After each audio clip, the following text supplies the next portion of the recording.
वो मंत्री बनना चाहते हैं या नहीं बनना चाहते हैं, क्योंकि लगातार स्टेट इलेक्शंस होने हैं, कई राज्यों में चुनाव होने हैं। ऐसे में एक ओपिनियन ये भी आ रही थी कि उन्हें बीजेपी अध्यक्ष पद पर बने रहना चाहिए, उनकी रिप्लेसमेंट वहां करनी मुश्किल होगी। अब ये खबर आ रही है, सूत्रों के हवाले से कुछ देर पहले ये खबर आई है कि अमित शाह वो सरकार में शामिल नहीं होंगे। और इस वक्त की ताजा खबर यह है कि पीएम मोदी के आवास पर पहुंच चुके हैं अमित शाह। आज सुबह जब प्रधानमंत्री, चाहे वो महात्मा गांधी की समाधि पर जाने की बात हो, अटल सदैव पर गए हों और उसके बाद वॉर मेमोरियल गए हों, अमित शाह उनके साथ शिरकत करते हुए नजर आए, साथ के साथ वो श्रद्धांजलि देते हुए नजर आए। और इस वक्त की दूसरी बड़ी खबर आ रही है, उसको भी आपको बताते चलें।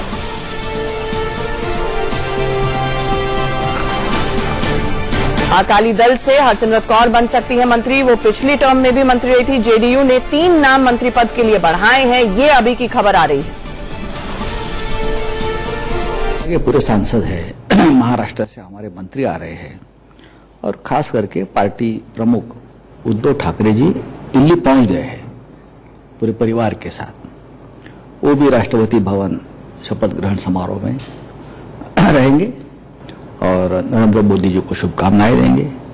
तो लगभग पूरी शिवसेना आज इस समारोह में शामिल हो रही है। हमारे एक मंत्री बनेंगे, सभी घटक दल का एक एक मंत्री बनना तय है, तो वो भी शपथ लेंगे। देखिए, अभी नाम तो आपने भी उसका दिया है, लेकिन जब तक राष्ट्रपति भवन से अधिकृत उनका नाम नहीं आता है, तब तक मैं उसका नाम देना ठीक नहीं। उद्धव जी ने दिया है नाम, और आपको मालूम है अरविंद सावंत जी जो हमारे हैं, उनका नाम दिया है और वह शपथ लेंगे।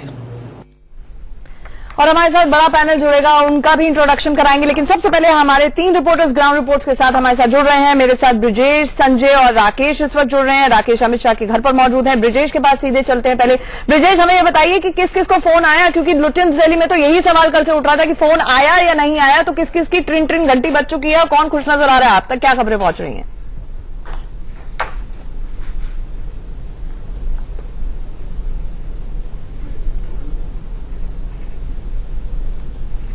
लगता है ब्रिजेश तक आवाज नहीं पहुंची है, हम ऑडियो लिंक थ्रू करते हैं। संजय, आप तक किस किस के फोन आने की खबरें पहुंच चुकी हैं, पुष्टि हो चुकी है कि वो मंत्री बस बनने ही जा रहे हैं? हमें जानकारी दे पाए अगर तो।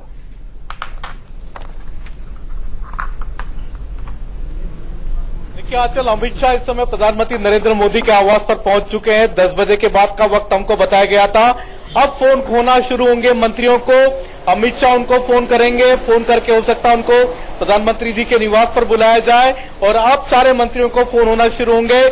थोड़ी देर पहले हमारी प्रकाश जावड़ेकर से भी बात हुई थी, उन्होंने साफ तौर पर इनकार किया कि उनको अभी तक कोई फोन नहीं आया। सिर्फ प्रकाश जावड़ेकर ही नहीं, रविशंकर प्रसाद से लेकर के कई सारे मंत्री ऐसे जिनको अभी तक कोई फोन नहीं पहुंचा है। लेकिन फोन पहुंचने का सिलसिला अब शुरू होगा। अमित शाह प्रधानमंत्री जी के पास जा चुके हैं, उनके निवास पे जा चुके हैं, और अब सभी मंत्रियों को फोन लगाना शुरू हो गए। 10 बजे का हमको वक्त बताया गया था, और अब सारे मंत्रियों को धीरे धीरे करके सभी मंत्रियों को फोन आ जाएगा। अगले 1 से 1.5 घंटे में लगभग जितने मंत्री जो शपथ लेने वाले हैं उन सभी को सूचना हो चुकी होगी कि आपको आज शाम को ही शपथ लेना। जी ये ब्रिजेश, अगर आप तक हमारी आवाज पहुंच पा रही है, जिस तरह से संजय बता रहे हैं, क्योंकि अमित शाह अब प्रधानमंत्री निवास पर ही पहुंच गए हैं, इकट्ठे ही फोन करेंगे, तो क्या प्रोटोकॉल रहने वाली है और कितने लोगों को फोन जाने की उम्मीद है? Because we are looking at the size of the cabinet as well.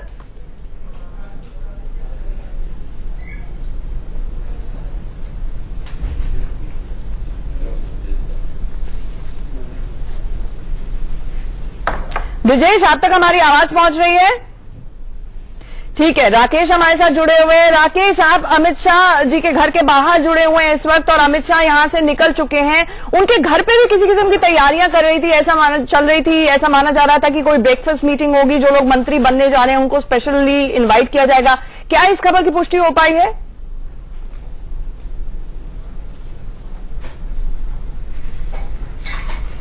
पुष्टि तो नहीं हुई है, लेकिन यहाँ पर जश्न की तैयारी जरूर है। जिस तरह से कुछ देर पहले यहाँ पर टेम्पो के में जिस तरह से रेड कारपेट के अलावा यहाँ पर पूरी तौर पर टेंट की व्यवस्था की गई है, साथ ही साथ फूलों गुलदस्तों की पूरी तौर पर व्यवस्था की गई है। तो ये साफ तौर पर समझ सकता है कि अंदर जो है जश्न की तैयारी है। अमित शाह यहाँ सुबह से ही अपने घर पर मौजूद थे, लेकिन अब अपने आवास से प्रधानमंत्री यानी 7 LKM पहुंच चुके हैं, जहां पर तीसरे दौर की जो है वहां पर बैठक हो रही है। तो ये बैठक अंतिम बैठक मानी जा रही है और यहां से ही प्रधानमंत्री कार्यालय से सीधे तौर पर जो संभावित मंत्रिमंडल होगा, संभावित जो मंत्री होंगे, उन्हें फोन जाना शुरू होंगे। तो ये साफ तौर पर सुबह से ही यहाँ पर हलचल कम थी, लेकिन अब यहाँ पर हलचलें तेज हो गई हैं।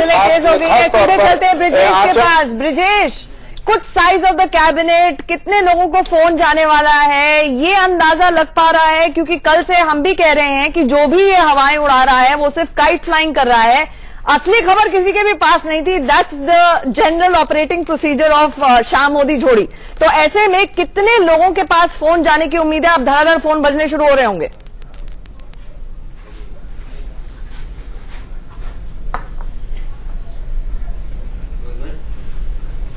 और कितने लोगों के पास फोन जा चुका है? जो हमारे सूत्र हैं उनके अनुसार अभी तक केवल संजय राउत और एक दो अन्य लोगों की ही पूर्ति कंफर्मेशन है, लेकिन उसको भी वो लोग खासा सीक्रेट रखे हुए हैं। लेकिन अभी तक भाजपा में किसी के पास फोन नहीं गया है। तो अभी ये कह पाना बेहद मुश्किल है कि नरेंद्र मोदी 2.0 के कैबिनेट की संरचना क्या होगी और कौन कौन लोग इस कैबिनेट के पार्ट होंगे। और क्योंकि पहले 2014 का उदाहरण ले तो पहले प्रधानमंत्री नरेंद्र मोदी ने अपने संभावित मंत्रिमंडल के सभी चेहरों को सुबह अपने यहाँ चाय पे बुलाया था। इससे एक स्थिति स्पष्ट हो पाई थी कि कौन कौन नरेंद्र मोदी मंत्रिमंडल का पार्ट होगा। लेकिन इस बार एक खासी सीक्रेसी बरती जा रही है। तो अभी ये कह पाना बेहद मुश्किल होगा कि कौन कौन इस कैबिनेट में शामिल होगा और ये कैबिनेट किस साइज का होगा, ये भी कह पाना अभी बहुत मुश्किल है। अच्छा ब्रिजेश, ये जस्ट लाइक एक बीजेपी सांसद के दिमाग में, जहन में ये सवाल उठ रहा होगा, ये लास्ट मिनट कॉल्स उसके लिहाज से देखा जाए तो हो रही हैं। ऐसे में प्रधानमंत्री ने खुद कुछ दिन पहले कहा था कि अगर फोन आ जाए तो क्रॉस चेक कर लीजिएगा, पुष्टि कर लीजिएगा। तो उतना भी टाइम बचेगा इनके पास या नहीं बचेगा?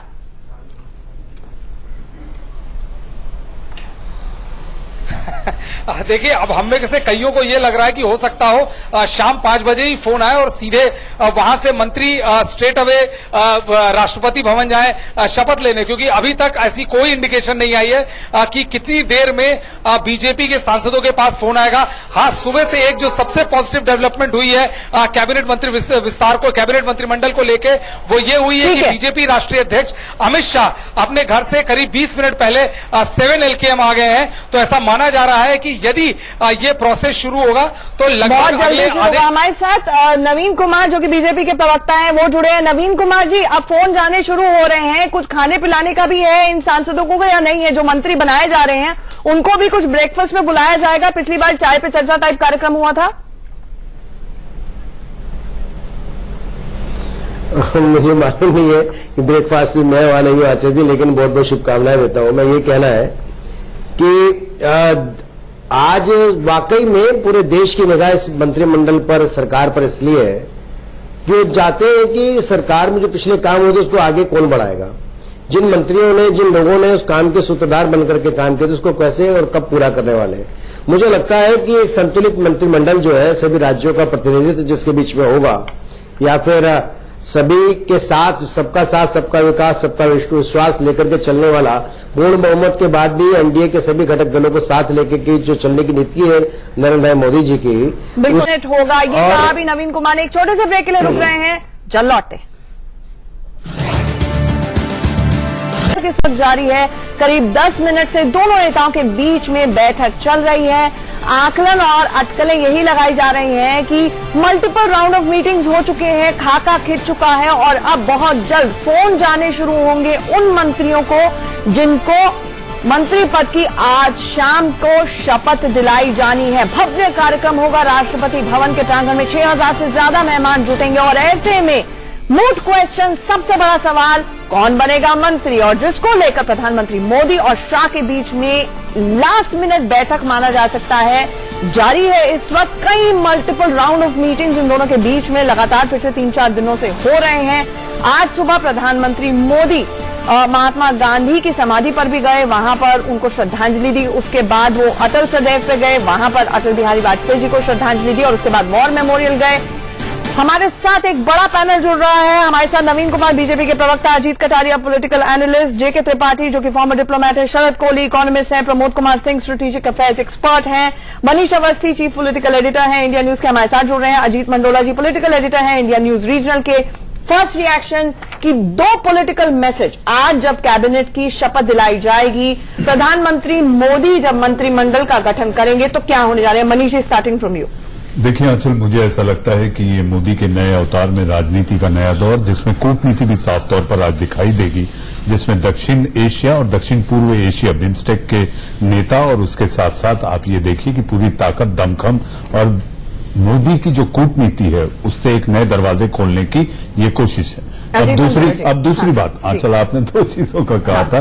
दूसरी बात ये कि बंगाल में राजनीतिक हिंसा का शिकार हुए बीजेपी के जो 54 लोग हैं उनके परिवार के लोगों को आमंत्रित कर मुझे ऐसा लगता है कि राष्ट्रपति भवन के प्रांगण में उनका एक तरह से ये सम्मान है। अजीत मंडोला जी, ये देखिए, बार बार सुबह से हम चर्चा करेंगे कौन मंत्री बनेगा, तो मैं ये मान रहा हूं कि मोदी चौंका सकते हैं इस बार कुछ नए चेहरों को लाकर। जो संकेत मिल रहे हैं कि पश्चिम बंगाल से कुछ नए नाम सामने आ सकते हैं, महाराष्ट्र से, और जो शुरू के 1 से 10 तक के जो नाम है, बड़े नाम है, उनको कोई ज्यादा छेड़छाड़ नहीं हो रही है। लेकिन बाकी जो जैसे कि हम उम्मीद करें कि राजस्थान, मध्य प्रदेश अच्छा प्रदर्शन भी पता चला, वहां से मेरे को लगता है कि ज्यादा संख्या में मंत्री नहीं बनेंगे। कुछ नए जहां चुनाव होने हैं अगले 1.5 साल 2 साल में, वहां पर मंत्रिमंडल ज्यादा उनको मौका मिलेगा। और दूसरा पॉइंट मंडोला साहब, दूसरा पॉइंट अच्छा, दूसरा पॉइंट मैं ये कह रहा हूँ कि भाई नए चेहरों को, नए युवाओं को ये इस बार मौका देंगे, क्योंकि मोदी प्रयोग करने में नहीं सकते हैं और वो उनको मौका देने में उनको लगेगा कि भाई अब हमको नई टीम तैयार करनी है। वो एकदम आगे की सोच कर चलते हैं। वो तो ये नहीं सोचते कि हमको किसी को खुश करना है, उस राजनीति में विश्वास नहीं करते हैं। वो आगे क्या करना है उसको लेकर चलेंगे। मेरा मानना है कि क्षेत्रीय आकांक्षाओं का खासतौर पर ध्यान दिया जाएगा। राष्ट्रीय भावना तो है ही, ताकि जो प्रधानमंत्री का नारा है सबका साथ सबका विकास के साथ सबका विश्वास। आपको रोकना चाहूंगी प्रमोद जी, संजय राउत कुछ कह रहे हैं, वो सुन लेते हैं, फिर क्विकली आपके पास आते हैं। बात छिपी नहीं रहती, तो अरविंद सावंत जी का नाम आप लोगों ने पब्लिश किया है, वही नाम है। तो इस शपथ ग्रहण में कौन कौन से शिवसेना से लोग आ रहे हैं? ठाकरे साहब पूरे परिवार के साथ दिल्ली में पहुंच चुके हैं। उद्धव ठाकरे जाए हैं, हमारे सभी सांसद हैं, महाराष्ट्र के हमारे शिवसेना बीजेपी के सभी मंत्री है, मुख्यमंत्री है, सब लोग आ रहे हैं। चलिए, सभी लोग आ तो गए, लेकिन यहाँ पर शपथ ग्रहण में कई लोग ऐसे हैं जो पहले आना चाह रहे थे। अगर हम पश्चिम बंगाल की मुख्यमंत्री की बात करें, पहले आना फिर बाद में मना कर देना, ये कहकर कि जो बीजेपी के लोग मरे उनके परिवार को साथ में लाकर सियासत करने की बात बीजेपी कर रही है, जो कि गलत है। इसलिए मैं वहां पे नहीं आऊंगी प्रदर्शन करने में। देखिए, ममता बनर्जी की राजनीति जो है वो अपनी एक अलग राजनीति वो करती है। उनको लगता है कि पश्चिम बंगाल इस देश का राज्य नहीं है, किसी और ग्रह पर रहते हैं, ऐसा नहीं है। पश्चिम बंगाल हिंदुस्तान का अंग है, महत्वपूर्ण राज्य है। तो शिवसेना को आपने सुना, वो कह रहे थे कि ना सिर्फ ठाकरे परिवार पूरी तरह से आ रहा है और अरविंद सावंत के नाम की जो मोहर लग चुकी है वही बनेंगे शिवसेना की तरफ से मंत्री। प्रमोद जी, आप अपनी बात पूरी करिए। हम जो कह रहे थे कि क्षेत्रीय आकांक्षाओं का ध्यान दिया जाएगा इसमें, और एनडीए के घटक दलों को तो ले ही रहे हैं। अब देखना यह है कि दक्षिण में जब तमिलनाडु और केरल में बीजेपी की संख्या नगण्य है, वहां से किसको लेते हैं, और अब जगन मोहन रेड्डी वाले प्रमोद 30 सेकंड का टाइम है। और दूसरा यह है कि जो बिम्स्टेक ग्रुपिंग की बात कर रहे थे, बिम्स्टेक के आने से चाइना को भी, त्रिपाठी साहब बैठे हमारे पास इत्तेफाक करेंगे, चाइना को भी कंट्रोल करने की बात होगी। एक तरह से उसकी जो दादागिरी है इस क्षेत्र में, Bharat BIMSTEC round of bilaterals उसके बाद है। अजीत कटारिया जी, 2 रिएक्शन जो पॉलिटिकल मैसेज इस मंत्रिमंडल के गठन से दिया जाएगा। जी, मैं समझता हूं कि प्रधानमंत्री जी, मुझे लगता है जहां आने वाले चुनाव हैं, अभी अक्टूबर में हरियाणा है, महाराष्ट्र है, उसके बाद फिर पश्चिम बंगाल है, तो मुझे लगता है इनको ज्यादा तवज्जो दी जाएगी। और इनमें से जो भी, चाहे वो युवा हों, जैसे प्रधानमंत्री जी ने कहा था कि हम एनर्जी और सिनर्जी के साथ चलेंगे, भाषण जो उन्होंने दिया था, तो बुजुर्गों का और जवानों का मुझे लगता है एक सिमरन करके मिश्रण, और उसको आगे ये ले जाएंगे। और रही बात अभी इसमें की जो बात की है, इसमें ये बिल्कुल ठीक कहा है प्रमोद जी ने कि चाइना को जो है वो घेरने की कोशिश की जाएगी। जितने भी राष्ट्र अध्यक्ष हमारे दक्षिण एशिया के आ रहे हैं, उनसे ये मैसेज दिया जाएगा कि हम जो है वो पूरे दक्षिण एशिया एक को साथ ऑल्टरनेटिव लेकर के तौर पर एक तो पैरेलल फॉरम क्रिएट करने की कोशिश है। ठीक है शरद कोहली, सबसे बड़ा चैलेंजिंग टास्क मोदी 2.0 के लिए इकोनॉमी होने वाली है, तो सबकी नजरें रहेंगी कि वित्त मंत्री कौन बन रहा है। 2 पॉलिटिकल मैसेजेस इस मंत्रिमंडल के गठन से। जी हाँ, पहला मैसेज आंचल मैं देना चाहूंगा कि ये जो 100 दिन का एजेंडा बनाया गया है, तो ये दिखा रहा है कि मुद्दे व्यक्तियों से बड़े हैं, तो मुद्दे पहले सेट कर दिए गए हैं और प्रधानमंत्री जी ये मैसेज देने की कोशिश कर रहे हैं कि कोई भी व्यक्ति हो, मुद्दा पहले रहेगा। और इसीलिए एनडीए का जो एनडीए बना हुआ है, नॉन डिस्क्लोजर एग्रीमेंट, अभी आखिरी मोमेंट तक बना हुआ है, वो दिख रहा है। दूसरा मुद्दा आपने क्योंकि फाइनेंस की करी, फाइनेंस मिनिस्ट्री को लेकर बहुत अटकलें हैं और ऐसी उम्मीद की जा रही है अरुण जेटली की सेहत ठीक ना रहते हुए शायद किसी अर्थशास्त्री को, सुरेश गोयल जी का नाम भी चल रहा है, पर शायद किसी अर्थशास्त्री को फाइनेंस मिनिस्ट्री में ला दिया जाए। ठीक है त्रिपाठी साहब। देखिए, मैं 2 चीजें जो हैं वो इससे ये उभर के आएगी। पहला ये कि मोदी परफॉर्मर्स को मौका देंगे, नॉन परफॉर्मर्स को साइड लाइन करेंगे। ठीक है, उनको मौका नहीं देंगे। दूसरी चीज ये है कि मोदी अपने सहयोगी पार्टियों में से कुछ को बहुत महत्वपूर्ण मंत्रिमंडल दे सकते हैं, ये दिखाने के लिए कि भले ही हमारे पास एब्सोल्यूट मेजॉरिटी है पार्टी की, लेकिन हम फिर भी आप लोगों के महत्व समझते हैं। और उसके कारण ये भी है कि बहुत सारे राज्यों में स्टेट इलेक्शंस हैं। नवीन जी, आपको क्या लगता है, यहां पर जैसे पैनलिस्ट कह रहे हैं परफॉर्म और रिफॉर्म दोनों ही पॉलिटिकल मैसेजेस देने हैं, तो किन किन को चुना जाएगा? आप तक खबरें पहुंच रही है क्या? जी बिल्कुल पहुंच रही है और सबको मानते हुए पहली बात तो ये कि इस बार राजनीति में मैं समझता हूं नेगेटिव पॉलिटिक्स का कोई स्थान नहीं होगा। चाहे अपोजिशन के लोगों को भी नेगेटिविटी छोड़नी पड़ेगी, नहीं छोड़ेंगे तो छोड़ ज्यादा बुरा होगा। और दूसरा मीडिया को भी, मीडिया भी मैं समझता हूं हमारी कमियां जरूर बताए, हमें इंगित करे, हमें आलोचना करे, स्वागत रहेगा, लेकिन नेगेटिव विरोध के लिए विरोध करने वाले जो एजेंडा है वो नहीं चलेगा। दूसरी बात ये, देश को मजबूत सशक्त बनाने के लिए और जो 2014 में जिस स्थिति में भारतीय अर्थव्यवस्था में मिली, बिल्कुल सही है, 2019 में उन लोगों को मंत्री बनाया जाएगा जो 2024 का चुनाव भी जिता सके, ये एक मेजर क्राइटेरिया जरूर होने वाला है। और अब आपकी टेलीविजन स्क्रीन पर वो परिवार वाले हम दिखा रहे हैं जो पश्चिम बंगाल से यहाँ पर आए, राजनीतिक हिंसा का शिकार हुए। सुनिए क्या कुछ कह रहे हैं। बोल माहौल और खराब हो गया। हमारा जो भाई को मारते उसको बाद 125 आदमी का पास फिर केस रोक दिया पुलिस ने एक तरीका से जा रहा है, लेकिन किसी को बात नहीं सुन रहे। ममता दीदी पहले आ रही थी यहाँ पर शपथ में, लेकिन बाद में मना कर दिया। उन लोग कैसे आएगा, उन लोग को पता है जो वहाँ पे जाऊंगा तो उन लोग सामने खड़ा हो जाएगा, मैं क्या जवाब दूंगा। दीदी पहले आ रही थी, पता लगा आप लोग आ रहे हैं तो उन्होंने मना कर दिया, तो इसीलिए तो उन लोग आया नहीं। जब उन लोग के सामने जाऊंगा, अगर उन लोग होएगा तो ये तो सब लोग देखेगा जब ममता बनर्जी का वहाँ पे ऐसे दंगा हो रहा है, इसीलिए उन लोग आया नहीं, इसी बात से आया नहीं उन लोग। कैसे देखते हैं आप जो पूरा हुआ? ममता दीदी से क्या कहना चाहेंगे? ममता दीदी एक ही बात कहूंगा, अगर संतरास बंद करो, बंद करके अच्छा से चलो, सब लोग आपका सपोर्ट करेगा। पहले जैसे सपोर्ट किया था आप लोग हर गाँव।